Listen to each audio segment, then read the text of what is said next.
দর্শক, আইপিএল খেলা চললেও বাংলাদেশের মুস্তাফিজুর রহমান দেশের স্বার্থে ফিরে এসেছেন নিজ দেশে। চেন্নাইয়ের হয়ে 9 ম্যাচে 14টি উইকেট শিকার করেছেন তিনি। তাই আজকের এই ভিডিওতে আইপিএলে মুস্তাফিজের এমনই একটি অসাধারণ ম্যাচের পারফরমেন্স শেয়ার করব, যা দেখে আপনাদের খুবই ভালো লাগবে। মুস্তাফিজ তখন দিল্লির হয়ে খেলতেন। ম্যাচটা ছিল কলকাতার বিপক্ষে। স্ট্রাইকে অ্যারন ফিঞ্চকে প্রথম বলটাই দিয়েছিলেন পায়ে এবং সেটা এলবিডব্লিউ ছিল, কিন্তু মুস্তাফিজ আপিল করলে আউট দেননি আম্পায়ার, আর দিল্লিও সেটা রিভিউ নেয়নি।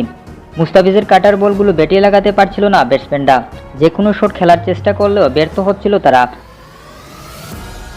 তবে যেও একটা শট রিঙ্কু সিং মেরেছিলেন সেটা লুফে নেন রবম্যান পাওয়েল। 16 বলে 30 রান করে ফিরে যান রিঙ্কু। তারপর টিম সাউদিকে এলবিডব্লিউর ফাঁদে ফেলেছিলেন মুস্তাফিজ, কিন্তু ওটা আউট ছিল না। শেষ ওভারে রিতিশ রানাকে আউট করেন মুস্তাফিজ।